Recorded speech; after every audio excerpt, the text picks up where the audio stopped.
What are the most shocking deathbed confessions you've ever heard? My uncle confessed that he had been a member of the Ku Klux Klan and said he had no regrets about it. I told him, "That's fine. I don't regret that you're dying soon either." My mom is originally from China, although we now live in a European country. Our whole family traveled to China for a few weeks when my grandmother was dying of cancer. A few days before her death, she asked my mom to be alone with her and admitted that she was not her biological daughter. My grandma and grandpa had bought my mom on the black market for child trafficking, which unfortunately is quite common in China, when she was just a baby. Grandma said she had tried to get pregnant for a long time but couldn't, and they felt like they had no other choice.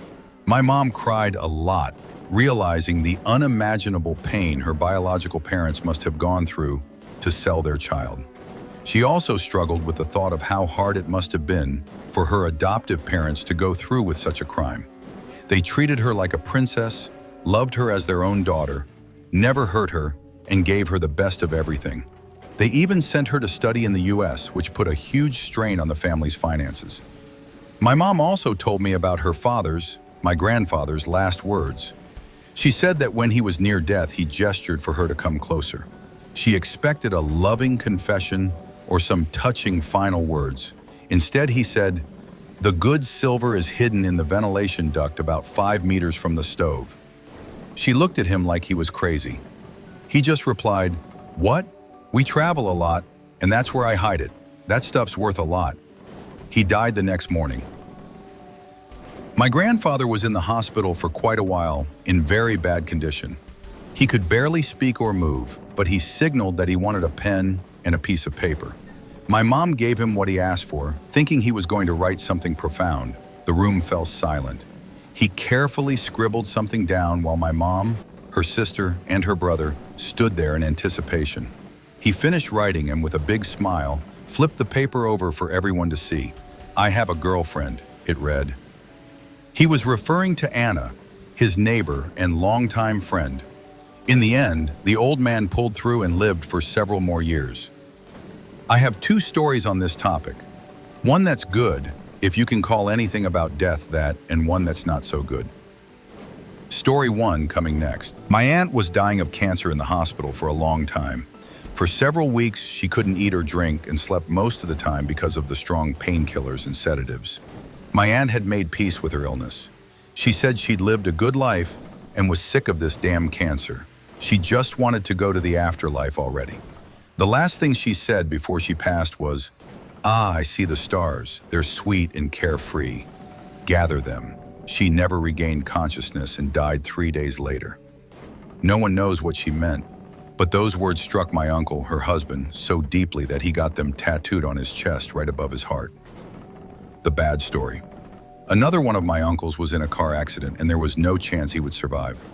He died of internal bleeding in the back of the ambulance before he could make it to the hospital. The last thing he said to the paramedic was, quote, "Tell my wife that Wendy is my daughter and I love her." Name change for privacy's screen. Wendy was the 5-year-old daughter of our neighbors. You can't even imagine the scandal that broke out because of my uncle's confession. I'm a med student. One day I was treating a patient who was HIV positive. I had to find out how she contracted it, through blood or sexually. She said her boyfriend had HIV and she had only recently found out. They had been together for 3 years, and he finally confessed while dying of cancer in a hospice. He said he'd wanted to tell her for a long time but was afraid, and that he was very sorry. Just to clarify, he died of cancer, not AIDS.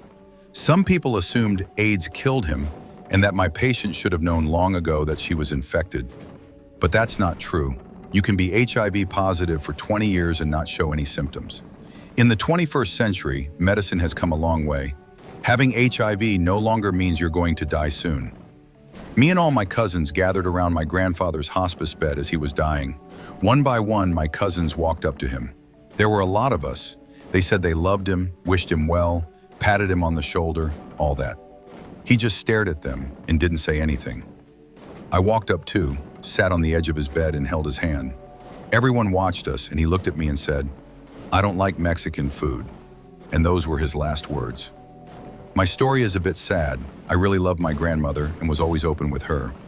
But I didn't have the courage to tell her I was gay because she had spoken negatively about homosexuality. I didn't want to upset her or create family drama. She had a stroke and couldn't speak. My mom and uncle were with her in the hospital when she was dying. During that time, my uncle admitted to my mom that grandma had always known I was gay, and she still loved and cared about me deeply. I regret not being able to come out to her before she passed. My grandmother was deeply religious for as long as I can remember. She followed all the commandments, went to church, and raised us to be religious too.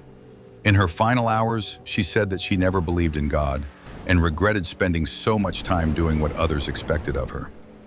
It was a very unexpected confession for my devout family. Her husband, my father, and aunt were openly shocked. I once met a woman on a train to Edinburgh.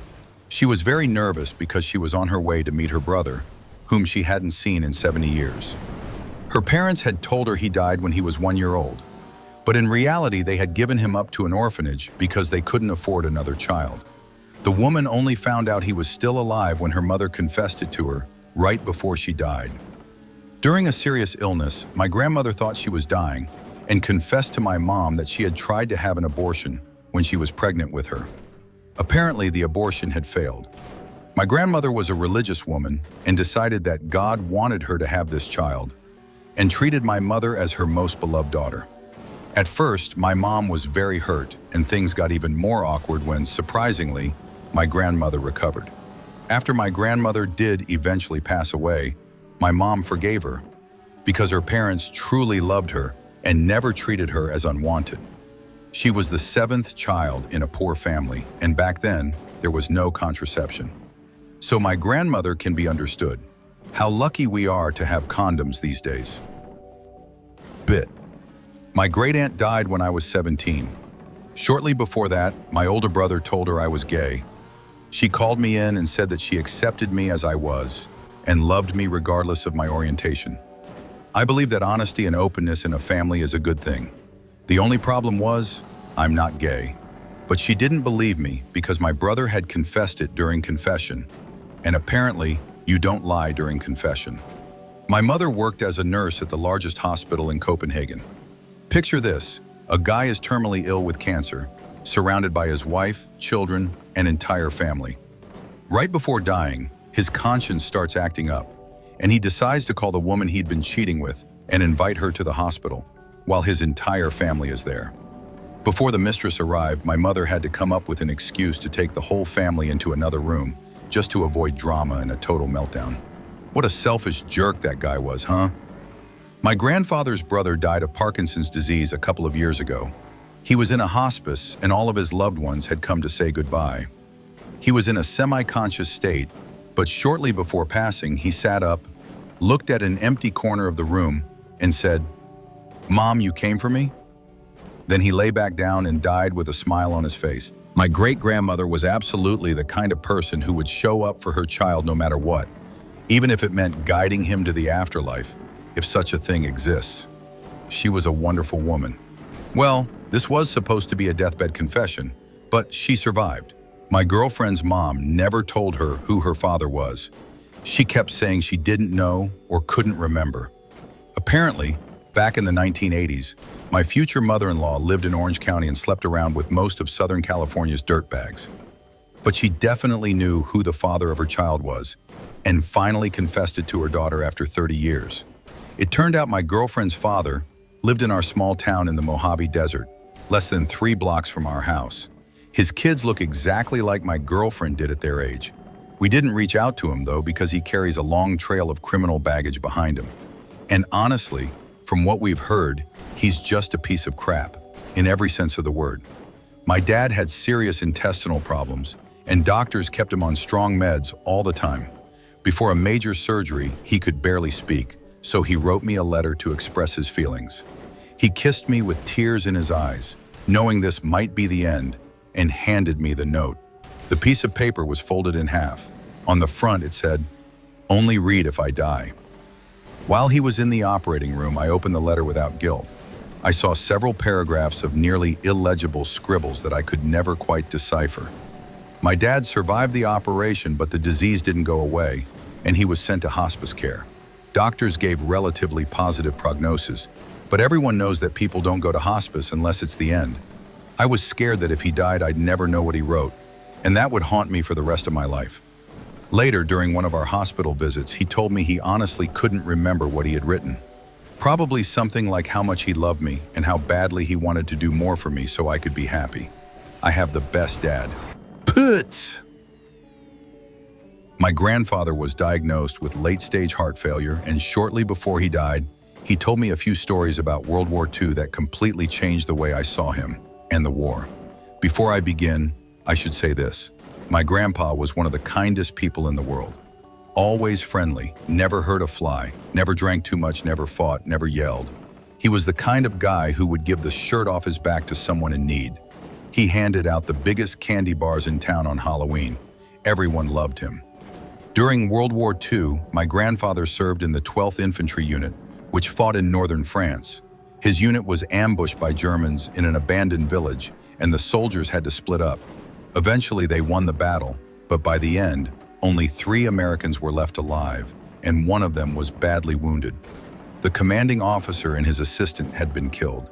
2 of my grandfather's fellow soldiers combed through the battlefield and dragged 3 badly injured Wehrmacht soldiers into the middle of the street.